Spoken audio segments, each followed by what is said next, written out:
आखिर पाकिस्तान को गंदम इंपोर्ट करने की क्यों ज़रूरत पेश आती है? पाकिस्तान तो खुद गंदम प्रोड्यूस करता है। ऑन एवरेज अगर एक बंदे की बात करें तो एक साल में एक बंदा 124 किलो गंदम कंज्यूम करता है पाकिस्तान में रहते हुए। पाकिस्तान की गंदम की प्रोडक्शन कितनी है, कितनी प्रोड्यूस कर लेता है, इंपोर्ट कितनी करनी पड़ती है, गवर्नमेंट की क्या स्ट्रेटजी होती है कि हमारे पास गंदम का रिज़र्व कितना होना चाहिए, अगर गंदम इंपोर्ट करना होती है तो उसके लिए किस तरह से डीलिंग्स होती हैं, क्या रेट्स होते हैं, तो कुछ डिटेल्स मैं आपके साथ शेयर करने वाला हूँ। आई होप कि आपके लिए ये वीडियो वैल्यूएबल रहे। देखें, अगर डिमांड की बात करें तो मैं सोर्स भी आपको बताऊँगा। 27.7 मिलियन मैट्रिक टन की हमारी डिमांड है 2021-22 की कि हम गंदम इतनी कंज्यूम करेंगे। बट डिपेंडिंग अपॉन कि किस तरह से इकनॉमिक सूरत हाल है, कोई डिज़ास्टर्स तो नहीं हो रहे, कोई फ्लड्स तो नहीं आ रहे, फसलों की तबाही तो नहीं हो रही, इसको पेश नज़र रखते हुए गंदम एक्चुअली रिज़र्व भी करना पड़ती है, क्योंकि एमरजेंसी में लोगों का पेट पालना सबसे ज़्यादा इंपॉर्टेंट है गवर्नमेंट के लिए। तो 2018 में एक्चुअली ये डिसीजन हुआ था कि 1 मिलियन मैट्रिक टन गंदम हमारे पास रिज़र्व में होनी चाहिए। फिर ये डिसीजन चेंज हुआ 2021 में 3 मई को कि भाई 1 मिलियन मैट्रिक टन कम है, फ्लड्स भी आते होते हैं, तो हमारे पास 2 मिलियन मैट्रिक टन गंदम होनी चाहिए ताकि अगर हमें इमरजेंसी पड़े तो हम पाकिस्तान के लोगों में उसकी डिस्ट्रीब्यूशन कर सकें। अच्छा, ये जो मैंने आपको डिमांड बताई है ना, अभी मैं आपको प्रोडक्शन की भी बात करूँगा कि प्रोडक्शन हमारी उस लिहाज से नहीं बढ़ रही, उसमें कोई 1-2% का ज़्यादा पिछले टाइम में हमने देखा है कि डिफरेंस आया है, उसकी बढ़ोतरी हुई है, बट इससे ज़्यादा हम प्रोड्यूस नहीं कर पा रहे। But on the other hand अगर हम अपनी पॉपुलेशन को देखें तो वो ज़्यादा ग्रेजुअली इंक्रीज़ कर रही है। तो हमें कोई बाहर से गंदम इंपोर्ट करना पड़ती है। सालाना कोई 3 से 4 मिलियन मैट्रिक टन जो है वो गंदम हम इंपोर्ट कर रहे होते हैं दूसरे कंट्री से। और यहाँ पे ये क्वेश्चन ज़रूर होगा, तो क्या हमारी इतनी भी प्रोडक्शन नहीं है कि हम इतनी गंदम प्रोड्यूस कर सकें? गंदम प्रोड्यूस होती है, बट एक तो जो फसलें तबाह हो जाती हैं, उसके अलावा जो होर्डिंग लोग करते हैं, स्मगलिंग करते हैं, उसकी वजह से हम अपनी कैपेसिटी को, डिमांड एंड सप्लाई के गैप को मीट नहीं कर सक रहे। तो दोबारा हम अपनी बात पे आ जाते हैं कि 2 मिलियन मैट्रिक टन जो है वो रिज़र्व गंदम हमारे पास होनी चाहिए। अभी अगले सालों की अगर हम बात करें ना, तो अभी गवर्नमेंट के पास पिछला कुछ स्टॉक भी होता है।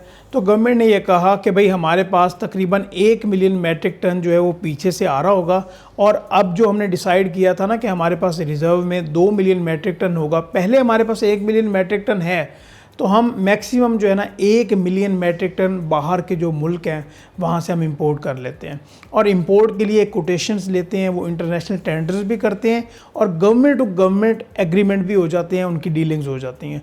जिस तरह अभी रशिया से डील हुई, तो रशिया वालों ने हमें रेट दिया, भाई हम आपको 410 रुपये पर मैट्रिक टन आपको रेट देंगे, लेकिन गवर्नमेंट ने कहा नहीं जी ये रेट ठीक नहीं है। फिर वो $405 पे आ गए, फिर वो $400 पे आ गए, लेकिन गवर्नमेंट ने कहा कि नहीं भाई हमें भी इससे भी कम रेट पे चाहिए।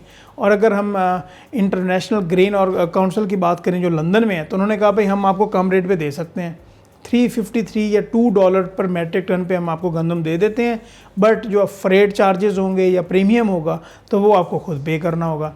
और अगर वो कराची तक गंदम पहुंचती है तो वही गंदम जो है ना हमें $393 पर मैट्रिक टन पड़ जाती है। तो हिसाब ऑलमोस्ट सेम ही पड़ जाता है, लेकिन गवर्नमेंट अभी इसको डिले कर रही है कि भाई अभी तो उन्होंने रशिया वालों को जवाब दे दिया कि भाई हम आपसे गंदम नहीं खरीद रहे $400 पे के हिसाब से, क्योंकि ये गंदम महंगी है। बट अगर करंट सिचुएशन की बात करें, फ्यूचर सिचुएशन की बात करें, कितनी फसलें तबाह हो चुकी हैं, फ्लड्स ने कितनी तबाही फैलाई है, तो ये डिसीजन जल्दी करना होगा कि भाई हमें, क्योंकि हमारे पास इतनी गंदम की प्रोडक्शन नहीं है, और जब सोइंग सीज़न आएगा कि जब गंदम जो है ना वो काश्त होनी है, उसकी डिमांड वैसे भी इंक्रीज़ होगी, तो फिर गवर्नमेंट के लिए एक परेशानी बनेगी कि हमने किस तरह से उस डिमांड को मीट करना है। 1 मिलियन मैट्रिक टन पहले हमारे पास रिज़र्व में है, जो पिछले साल से आ रहा है, जो गवर्नमेंट के पास रिज़र्व है। 1 मिलियन मैट्रिक टन का और उन्होंने डिसीजन किया कि भाई हम बाहर से इंपोर्ट करेंगे, बट वो इंपोर्ट कब करनी है, टाइमिंग बड़ी इंपॉर्टेंट है। ये ना हो कि फिर पेट्रोल की तरह हम पहले हम महंगा पेट्रोल लेके रख लें और फिर हमें बाद में वो नुकसान हो।